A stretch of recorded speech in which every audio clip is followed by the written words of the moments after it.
कि एक शख्स कब्र के अंदर घुसता है और कब्र के अंदर घुसने के बाद वह लाश के साथ, जो कि औरत की होती है, उसके साथ रेप कहें या बलात्कार कहें, क्या कहें, जो भी हो, वो कोई गलत काम कर रहा था। तो अचानक से उस व्यक्ति की नज़र उस औरत के चेहरे पर पड़ती है, यानी कि उसके दांतों की तरफ पड़ती है और वह दांत चमक रहे हैं। उसके बाद जैसे उस आदमी की नज़र उसकी आंखों पर पड़ती है तो आंखों से एक अजीब तरह की रोशनी निकल रही है। तो वह गलत काम करते हुए इतना डर गया, इतना सहम गया, इतना बदहवास हालत में उस कब्र से बाहर निकला और चीखते हुए, चिल्लाते हुए वहाँ से भागकर चला गया। और उसके बाद लोगों ने उसको पकड़ा और प्यार से उससे बात पूछी। तब उसने कब्र के अंदर का हाल बताया। वो कहते हैं कि कब्र के अंदर का हाल तो सिर्फ मुर्दा बता सकता है, लेकिन यह एक ज़िंदा इंसान कब्र के अंदर का हाल बताता है तो वहाँ मौजूद हर किसी की रूह काँप जाती है। स्वागत है आप सभी देखने वालों का। मैं दानिश अंसारी। आज की जो सच्ची घटना कहानी आप सुनने जा रहे हैं, इस सच्ची कहानी को सुनाने से पहले मैं आपको बताता चलूं कि इस घटना से जुड़ी जानकारियां ज़्यादा तो नहीं मिल पाई हैं और यह भी जानकारी नहीं मिल पाई कि इस केस को लगभग 15 साल का टाइम बीत गया है, लेकिन इसके आरोपी को अभी तक क्या सज़ा मिली है या नहीं मिली है, पता नहीं चल पाया है। चलिए तो इस खबर के बारे में विस्तार से बात करते हैं। यह मामला पाकिस्तान की एक जगह है सरगोदा का रहने वाला 27 साल का रियाज काम की तलाश में कराची शहर में जाता है। वह कई दिनों तक मेहनत मजदूरी करता है। उसको कभी कभी काम मिलता है और कभी कभी काम नहीं मिल पाता था कि एक दिन उसकी मुलाकात एक बजीरा नाम के युवक से होती है और वो बजीरा नाम का युवक उसको अपने साथ कब्रिस्तान लेकर जाता है। यानी कि बजीरा कब्रिस्तान में एक माली का काम करता है, कब्र की खुदाई का काम करता है और कब्रिस्तान के अंदर जो फुलवारी हैं, पेड़ पौधे हैं, उनको पानी देने का काम करता है। बजीरा अब तक अकेला था, उसको एक साथी की ज़रूरत थी, तो साथी मिल जाता है और वह कई सालों तक दोनों साथ रहते हैं। एक दिन रियाज की बजीरा पर नज़र पड़ती है। वह कब्र के अंदर स्लेब होते हैं, उनको हटाकर पैरों की तरफ से कब्र के अंदर घुसता है और करीब आधा या पौना घंटे के बाद उस कब्र से बाहर निकलता है। ऐसा उसने एक बार नहीं बल्कि कई बार किया। आखिरकार रियाज के अंदर कई सवाल जाग रहे थे, कई सवाल उसके जहन में चल रहे थे। उसने पूछ लिया कि आखिर तुम कब्र के अंदर क्या करने जाते हो? तो बजीरा ने बताया। उसको सुनकर रियाज की रूह नहीं कांपी, बल्कि वह खुशी से फूला नहीं समा रहा था। दरअसल बजीरा कब्र के अंदर जाकर वहाँ जो किसी भी औरत की लाश होती है, वह उस लाश के साथ बलात्कार करता था। इसके बाद सिलसिला कुछ ऐसा शुरू हुआ कि बजीरा अब अकेला नहीं था, बल्कि उसका दोस्त रियाज भी उसके साथ यही काम करने लगा था। अब रियाज पकड़ा जाता है, पुलिस के पास होता है, तो वह कहता है कि बजीरा के साथ लगभग उसने 48 औरतों के साथ यह गलत काम किया है, यह दरिंदगी की है और अपनी हवस पूरी की है। लेकिन एक दिन बजीरा की मौत हो जाती है। बजीरा कुछ ड्रग्स लेता है, कुछ ऐसे धूम्रपान करता है, जिससे क्या हुआ, वो अक्सर बीमार रहता था। वह जहनी तौर पर भी बीमार था और शारीरिक रूप से भी बीमार था और उसकी मौत हो जाती है। लेकिन मौत के बाद भी रियाज का सिलसिला ख़त्म नहीं होता है। वो पुलिस कस्टडी में खुद स्वीकार करता है, एक्सेप्ट करता है कि उसके मरने के बाद भी कई औरतों के साथ, कई लड़कियों के साथ जो उनकी डेड बॉडी थी, उनकी लाश थी, उनसे अपनी हवस मिटाई, बलात्कार करता है। यह अक्टूबर 2011 की बात है।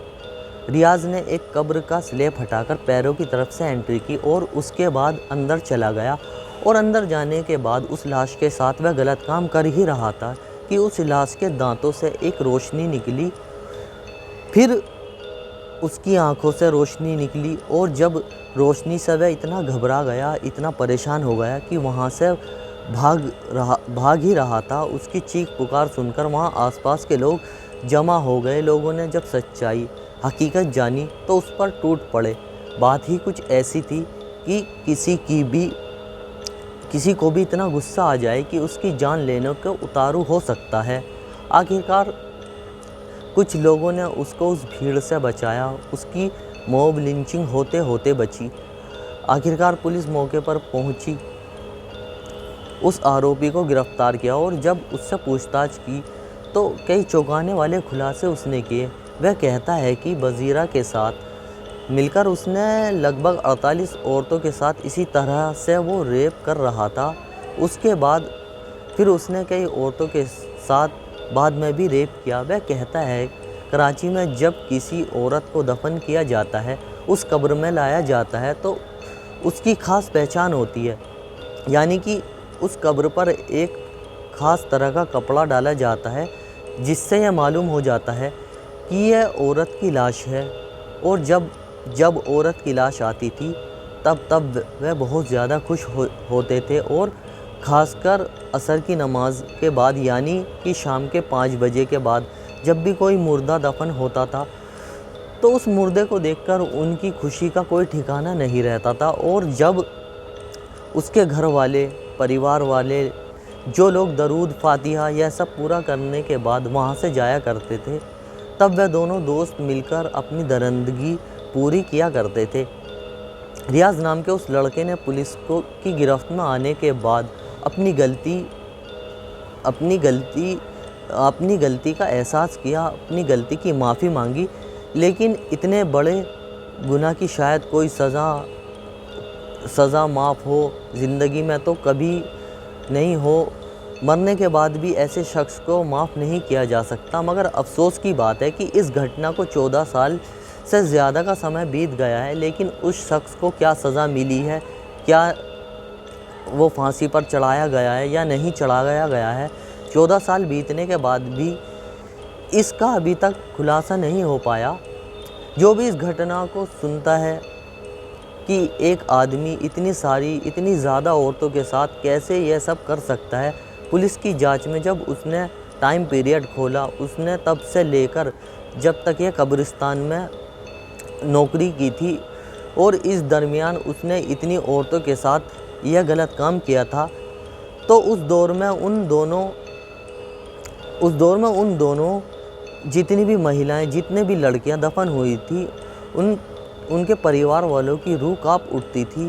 पुलिस इन्वेस्टिगेशन में उस आरोपी को, उस युवक को कब्रिस्तान लाया गया और बारी बारी यह पूछा गया कि कब्र के अंदर घुसकर तुमने यह गलत काम किया।